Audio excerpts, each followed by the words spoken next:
Welcome to बोलते हाथ। मेरे प्यारे दोस्तों, अगर आपका ताल्लुक़ बुर्ज जोज़ा से है, जेमिनी से है, तो 30 जुलाई से 28 अगस्त साल 2026 तक का ये दौर आपकी ज़िंदगी में कई अहम तब्दीलियों की बुनियाद रख सकता है। एस्ट्रोलॉजी के मुताबिक इस महीने का सबसे बड़ा पैगाम ये है कि अपनी अक़ल, अपनी गुफ्तगू और अपने फ़ैसलों को मज़बूत बनाएं। जेमिनीज़ एक एयर साइन है, हवा का बुर्ज है, इसलिए आपके अंदर नई चीज़ें सीखने, लोगों से ताल्लुक़ बनाने, बात को जल्द समझने और हालात के मुताबिक ख़ुद को ढालने की सलाहियत फितरी तौर पर मौजूद होती है। लेकिन यही खूबी बाज़ औक़ात जल्दबाजी, अधूरे फ़ैसलों, गलत फ़हमियों और बग़ैर सोचे समझे किए गए वादों का सबब बन जाती है। यही वजह है कि 30 जुलाई से शुरू होने वाला ये मरहला आपसे सब्र, हिकमत और मनसूबाबंदी का तकाज़ा करेगा। अगर आपने गुज़िश्ता महीनों में कोई काम अधूरा छोड़ा है, कोई माली मामला रुका हुआ है या किसी अज़ीज़ के साथ गलत फ़हमी चली आ रही है, तो अब वक्त है कि इन मामलात को तरतीब से हल किया जाए। अब सबसे पहले बात करते हैं सूरज की। 17 अगस्त साल 2026 तक सूरज आपके दूसरे घर पर ख़ास असर डालेगा। दूसरा घर दौलत, बचत, गुफ्तगू, ख़ानदान और माली मंसूबों से ताल्लुक़ रखता है। इस दौरान आपके सामने आमदनी बढ़ाने के मौक़े आ सकते हैं। किसी पुराने बकाया की वसूली मुमकिन हो सकती है या ख़ानदान में किसी अहम माली मामले पर गुफ्तगू हो सकती है। लेकिन अगर आप गुस्से में आकर कोई सख्त बात कह दें तो यही अच्छी सूरत हाल ख़राब भी हो सकती है। इसलिए अपनी ज़ुबान, अपने अल्फाज पर काबू रखें। इस अरसे में सबसे अहम होगा 17 अगस्त के बाद सूरज तीसरे घर के असरात को मजबूत करेगा, जिससे मार्केटिंग, सेल्स, मीडिया, लिखने पढ़ने, सोशल मीडिया, सफ़र, इंटरव्यूज़ और नई मुलाकातों में बेहतरी के इम्कानात पैदा होंगे। अगर आप यूट्यूब, फेसबुक, डिजिटल मार्केटिंग, कारोबार या किसी ऐसे शोबे से वाबस्ता हैं जहां लोगों से रब्ता ज़रूरी होता है, तो ये वक्त आपके लिए पहले से बेहतर नताइज ला सकता है।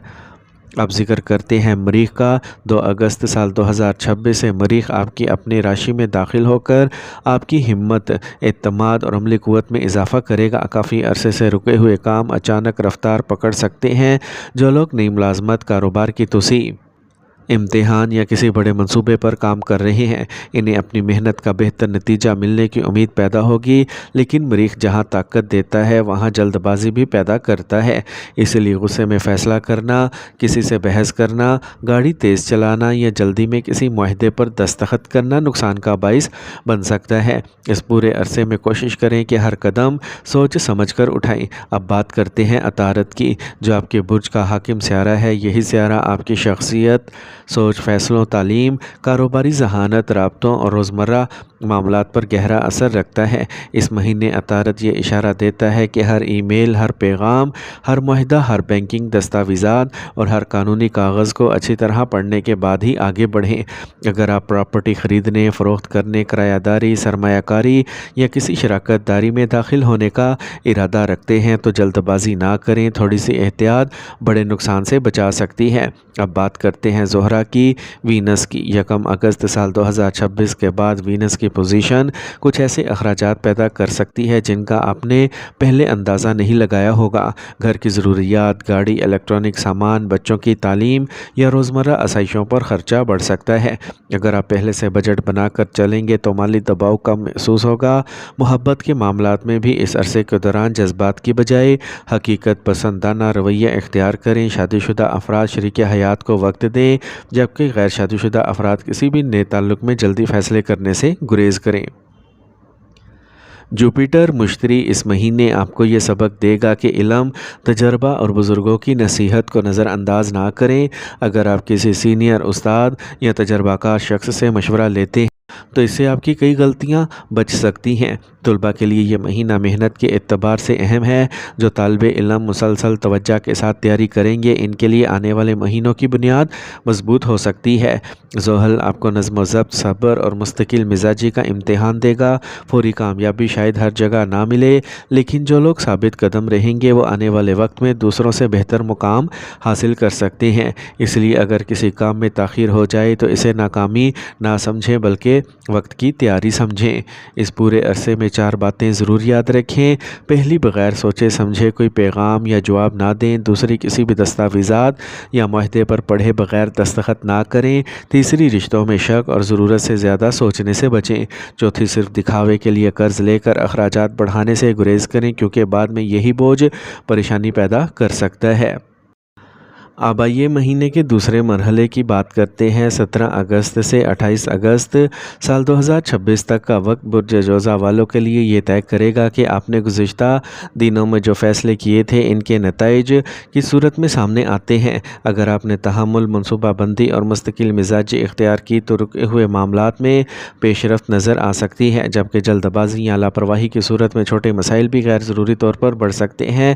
اگر آپ سرکاری یا نجی ملازمت سے وابستہ ہیں تو سینئر افسران کی نظر میں آپ کی کارکردگی بڑھے گی۔ کسی نئے پروجیکٹ، اضافی ذمہ داری یا ٹیم کی قیادت کا موقع مل سکتا ہے۔ جو افراد کافی عرصے سے ترقی، تنخواہ میں اضافے کی امید لگائے بیٹھے ہیں، ان کے لیے مثبت اشارے بن سکتے ہیں، لیکن صرف انہی لوگوں کو فائدہ ہوگا جو وقت کی پابندی اور ذمہ داری کا مظاہرہ کریں گے۔ دفتر میں کسی ساتھی کی باتوں میں آ کر کسی کے خلاف رائے قائم نہ کریں۔ کاروباری افراد کے لیے یہ وقت پرانے گاہکوں کو دوبارہ متحرک کرنے اور نئے معاہدوں پر توجہ دینے کا ہے۔ ادھار کی رقم واپس ملنے میں بہتری آ سکتی ہے، جبکہ کسی نئی شراکت داری پر غور کرنے والے افراد کو ہر شرط تحریری طور پر طے کرنی چاہیے۔ اگر آپ آن لائن کاروبار، درآمد برآمد، امپورٹ ایکسپورٹ، سوشل میڈیا یا ڈیجیٹل مارکیٹنگ سے وابستہ ہیں تو مہینے کا آخری حصہ نئی آمدنی کا ذریعہ بن سکتا ہے۔ شادی شدہ افراد شریک حیات کے ساتھ چھوٹے اختلافات کو انا کا مسئلہ نہ بنائیں۔ کھل کر بات کرنے سے غلط فہمیاں ختم ہو سکتی ہیں۔ گھر کے بڑے افراد کی رائے کو نظر انداز نہ کریں، کیونکہ ان کا مشورہ فائدہ دے سکتا ہے۔ غیر شادی شدہ افراد کے لیے اگر کسی نئے رشتے کی بات چل رہی ہے تو جلد بازی نہ کریں۔ خاندان کی مشاورت اور مکمل تحقیق کے بعد ہی حتمی فیصلہ کریں۔ بعض افراد کے لیے مہینے کے آخر تک اچھا رشتہ آنے کے امکانات بھی موجود رہ سکتے ہیں۔ اولاد کے معاملات میں جن لوگوں کی اولاد ہے انہیں بچوں کی تعلیم، صحت اور تربیت پر خصوصی توجہ دینا ہوگی۔ بچوں کی کسی کامیابی سے خوشی مل سکتی ہے، لیکن ان کی مصروفیت پر نظر رکھنا بھی ضروری ہے۔ اگر اولاد کے مستقبل سے متعلق کوئی منصوبہ بنا رہے ہیں تو یہ وقت منصوبہ بندی کے لیے بہتر ثابت ہو سکتا ہے۔ طلباء کے لیے یہ وقت محنت کا ہے۔ امتحانات، داخلوں یا کسی نئے کورس کی تیاری کرنے والے طلباء کو اپنی توجہ بکھرنے نہیں دینی چاہیے۔ مسلسل محنت میں اچھے نتائج دے سکتی ہے۔ اگر آپ ویزا، امیگریشن، ورک پرمٹ یا بیرون ملک ملازمت کے انتظار میں ہیں تو کچھ معاملات میں پیش رفت ہو سکتی ہے، لیکن کاغذات کی کمی یہ غلط معلومات تاخیر کا باعث بن سکتی ہیں۔ اس لیے ہر دستاویزات اچھی طرح چیک کریں اور کسی ایجنٹ یا تیسرے شخص پر مکمل انحصار نہ کریں۔ صحت، جسمانی صحت کے ساتھ ذہنی سکون پر بھی توجہ دیں۔ نیند کی کمی، ذہنی دباؤ، گردن یا کندھوں کی تھکن اور نظام ہاضمہ سے متعلق معمولی مسائل کو نظر انداز نہ کریں۔ مناسب آرام، پانی کا زیادہ استعمال اور متوازن غذا آپ کے لیے فائدہ مند ثابت ہوں گی۔ اس مہینے کے آخری دنوں میں 4 باتیں ہمیشہ یاد رکھیں۔ پہلی، غصے میں آ کر فیصلہ نہ کریں۔ دوسری، کسی بھی مالی یا قانونی دستاویزات کو پڑھے بغیر دستخط نہ کریں۔ تیسری، ہر سنی سنائی بات پر یقین نہ کریں بلکہ تحقیق کے بعد فیصلہ کریں۔ چوتھی، اپنی آمدنی سے بڑھ کر اخراجات کرنے سے گریز کریں، کیونکہ یہی عادت بعد میں مالی دباؤ پیدا کر سکتی ہے۔ آخر میں اللہ تعالیٰ سے دعا ہے کہ وہ آپ کے رزق میں برکت عطا فرمائے، آپ کی جائز تمنائیں پوری فرمائیں، آپ کو ہر قسم کی آزمائش سے محفوظ رکھے۔ غریبوں، یتیموں اور ضرورت مندوں کی مدد کریں، والدین کی خدمت کریں، رشتہ داروں کے ساتھ حسن سلوک اختیار کریں اور 5 وقت کی نماز کی پابندی کریں۔ اللہ تعالیٰ آپ کے لیے آسانیاں پیدا فرمائے اور آپ کے ہر جائز کام میں خیر و برکت عطا فرمائے۔ آمین یا رب العالمین۔